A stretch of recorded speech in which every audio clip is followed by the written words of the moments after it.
जी हाँ दोस्तों, मैं आपको पक्की खबर दे रहा हूं कि अभी तक आपको कोई भी डेडलाइन तय करके नहीं दिया था। मैं बता रहा हूं कि ये नियोजित शिक्षकों को एनपीएस का लाभ जो है ना, वो अगस्त तक मिलने जा रहा है। जी हाँ, 100% मैं परफेक्ट बात मैं बता रहा हूं कि नियोजित शिक्षकों को एनपीएस का लाभ अगस्त तक मिल जाएगा।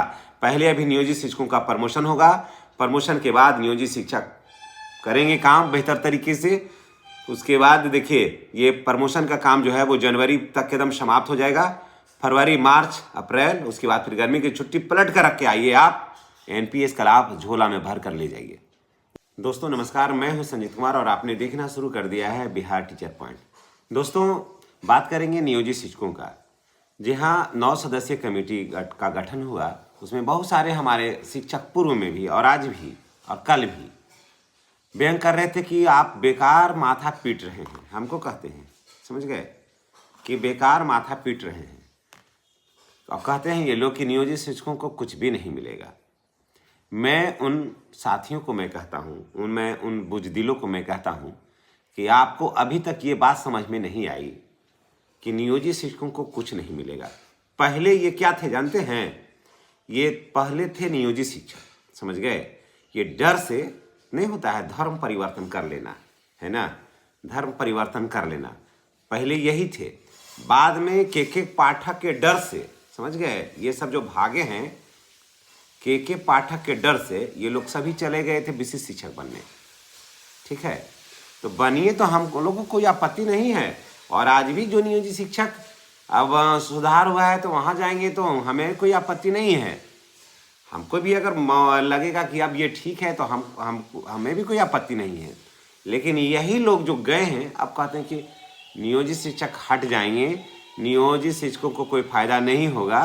तो मैं इन लोगों से ये पूछना चाहता हूँ कि जब कमेटी का गठन हुआ तो ऐसा कोई भी चीज़ या सरकार का गठन हुआ, ऐसा कोई भी बात हुआ जो सरकार शिक्षकों के, नियोजित शिक्षकों के अगेंस्ट गई हो? एकाध ऐसे बात को बता दीजिए, एकाध ऐसे मुद्दे को आप बता दीजिए जो कि शिक्षकों के अगेंस्ट गई हो सरकार।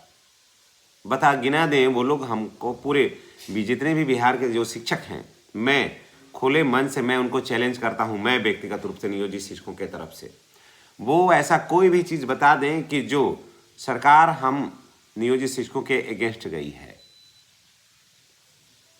लेकिन आप लोगों को अगर कुछ मिला है, विशिष्ट शिक्षकों को कुछ मिला है तो ड्यू टू नियोजित शिक्षक की वजह से मिला है। आपके नियमावली में नहीं था अभी प्रमोशन, लेकिन नियोजित शिक्षकों को मिला तो आपको मिल रहा है। आपका मिला हुआ हम लोगों को नहीं मिल रहा है, लेकिन हमारा मिला हुआ आपको मिल रहा है। और क्योंकि देखिए कारण क्या है ना, कि ये लोग को तो समझ में नहीं आती है, समझ गए। ये लोग तो सिर्फ डर से भागे हुए हैं, ये भगोड़े हैं ये लोग, समझ गए। जैसे भगोड़े जो रहते हैं ना, पहले भी देखे होंगे, आज से 400 साल 500 साल पहले भगोड़े हिंदू धर्म परिवर्तन किया वहाँ जाके, और बाद में वही लोग शोर शराबा करते हैं। तो ये लोग भगोड़े हैं। तो ये लोग क्या किए कि गए वहाँ, तो वही लोग व्यंग करते हैं। गए तो अच्छी बात है, जाइए ना, हमको भी अच्छा लगेगा, हम भी जाएंगे। हम ये नहीं कह रहे हैं कि नहीं जाएंगे, और भी हमारे शिक्षक जिनको अच्छा लगेगा वो भी जा सकते हैं। ये कोई बंधन नहीं है कि यहीं रहेंगे। लेकिन जो नियोजित शिक्षक हैं उनको सरकार कभी नहीं कुछ उसके अगेंस्ट में कही है, न कल कही है, न आज कही है, न आगे कहेगी। तो नियोजित शिक्षकों को हर कुछ मिल रहा है और हर कुछ मिलेगा, बिल्कुल समय आने दीजिए। और ये लोग कहते हैं कि कुछ भी नहीं मिलेगा नियोजित शिक्षकों को। नियोजित शिक्षकों को क्या नहीं मिला, हम आपको जोड़ा देते हैं। नियोजित शिक्षकों को सेवा निरंतरता ऑलरेडी नियोजित शिक्षकों के पास है, एक गिनते जाइएगा। वरीयता हो गया नियोजित शिक्षकों के पास, 2, तीसरा में आइए आप, प्रमोशन हो गया नियोजित शिक्षकों को, 3 हो गया। उसके बाद से प्रमोशन हो ही गया। उसके बाद देखिए ट्रांसफ़र का प्रक्रिया शुरू हो गई नियोजित शिक्षकों को। आप कहिएगा कि कैसे शुरू हो गई, तो आप थोड़ा ये समझ लीजिए कि जो नियोजित शिक्षक हैं और स्नातक किए हुए हैं, वो अगर मिडिल स्कूल में जाना चाहते हैं, वो मध्य विद्यालय स्नातक किए हुए हैं, और 1 to 5 के ही शिक्षक हैं तो उनका प्रमोशन होगा। तो प्रमोशन होगा तो वही विद्यालय में रहेंगे 1 to 5 में, कि वहाँ जाएंगे ना, तो अपने प्रखंड के किसी विद्यालय में जहाँ इच्छा रहेगा वहाँ जाएंगे ना। या फिर एक बार में नहीं जाएंगे तो दूसरा बार में अपनी इच्छा के अनुसार में कहीं भी वो जाएंगे। समझ गए? इसलिए ट्रांसफ़र की जो प्रक्रिया है नियोजित शिक्षकों की बहुत ही सरल हो गई है। ठीक है, तो सारा कुछ है। और मैं आपको बता देता हूँ कि नियोजित शिक्षकों को जो आप कूद रहे हैं ना एनपीएस पर, एनपीएस का लाभ मिलने जा रहा है नियोजित शिक्षकों को। एनपीएस का लाभ लेने के लिए कोई जरूरी नहीं है कि वो सरकारी कर्मी ही होना चाहिए, इस बात को आप जान लीजिए। एनपीएस का लाभ लेने के लिए कोई जरूरी नहीं है कि विशिष्ट शिक्षक बनने की जरूरत है। एनपीएस का लाभ प्राइवेट सेक्टर में ज़्यादातर गवर्नमेंट अंडरटेकिंग जो कंपनियां हैं वहाँ ज़्यादातर में एनपीएस ही कटती है। तो नियोजित शिक्षकों को भी एनपीएस ही कटेगी, ये बात को आप जान लीजिए।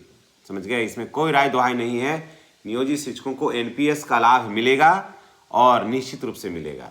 और वो भी एनपीएस का लाभ ज़्यादा दिन में नहीं, सिर्फ प्रमोशन होने दीजिए, नियोजित शिक्षकों को प्रमोशन होने दीजिए।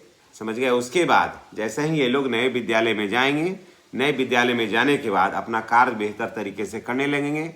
6-7 महीना होने दीजिए और अगस्त आने दीजिए। आप अगस्त आने दीजिए। नियोजित जितने भी नियोजित शिक्षक रहेंगे, लगभग 70,000 अभी नियोजित शिक्षक हैं, इसमें से कुछ ही उधर जाएंगे तो जाएंगे, ज़्यादातर तो अब नहीं ही जाएंगे। तो इन सबों को अगस्त तक एनपीएस का लाभ हर हाल में मिलेगा, एकदम हर हाल में। आप लिख लीजिएगा, अगर कोई देख रहे हो ना तो आप लिख लीजिए, एनपीएस का लाभ मिलेगा। अंतर रहेगा एक जगह, सिर्फ एक इंक्रीजमेंट का अंतर रहेगा। समझ गए? विशिष्ट में और नियोजित शिक्षक में एक इंक्रीजमेंट का अंतर रहेगा, इसके सिवा कुछ भी अंतर नहीं रहेगा। कारण कि हाँ, क्योंकि वो परीक्षा दे करके आए हैं तो अंतर रहेगा, लेकिन एक इंक्रीजमेंट का अंतर रहेगा, और नहीं तो कुछ भी अंतर नहीं रहेगा, सब इक्वल रहेगा। समझ गए? और सब दिन नियोजित शिक्षक विशिष्ट शिक्षक के समकक्ष रहेगा, बेहतर रहेगा। और बीपीएससी वाले से सब दिन नियोजित शिक्षक जो हैं वो सीनियर रहेंगे, बेस्ट रहेंगे। और सब दिन बीपीएससी वाले शिक्षक जो हैं वो नियोजित शिक्षक से नीचे रहेंगे। समझ गए? ये बात बहुत लोगों को बुरी लगती है तो लगे, कारण कि ये मैं मन से नहीं कह रहा हूँ, नियमावली को का इसका पढ़िए। दरअसल नियोजित शिक्षकों का जो नियमावली है ना, वही इसका मूल आधार है। समझ गए? इसका नियमावली जो है यही बहुत ही स्ट्रांग है। इसलिए नियोजित शिक्षक बिल्कुल बेस्ट है और सारे शिक्षकों। तो चलिए इसी के साथ हम आपसे विदा लेते हैं। नेक्स्ट वीडियो में हमारी और आपकी फिर मुलाकात होगी। चैनल पर नए हैं तो चैनल को सब्सक्राइब करिए, बेल आइकन को दबाइए, ताकि जितने भी नियोजित शिक्षक भाई बहन हैं वो हर लोगों के पास हमारी ये वीडियो, हमारी बातें उनको मिले और हौसला बढ़े। कारण कि बहुत सारे जगह हमारे नियोजित शिक्षक भाई बहन हैं जो थोड़े कम मात्रा में हैं, तो वहाँ जो लोग विशिष्ट वगैरह बने हैं वो लोग मिसगाइड करते हैं, व्यंग करते हैं। समझ गए? लेकिन वो नियमावली पढ़ते नहीं हैं और वो वहाँ ये नहीं देखते हैं कि उनको मिला तो क्या मिला है। ये बात तो उनको जानकारी है नहीं, क्योंकि वो पढ़ते नहीं हैं, दूसरे के कहे सुने से वो हल्ला करते हैं। समझ गए? तो हल्ला करने से नहीं होगा, नियमावली का अध्ययन करिए आप, और उसके बाद देखिएगा कि नियोजित शिक्षक औरों से बेस्ट ही होगा। चलिए इसी के साथ हम आपसे विदा लेते हैं। नेक्स्ट वीडियो में हमारी और आपकी फिर मुलाकात होगी। चैनल पर नए हैं तो चैनल को सब्सक्राइब करिए, बेल आइकन को दबाइए, ताकि वीडियो का जो नोटिफिकेशन है वो आपको मिलता रहे। धन्यवाद।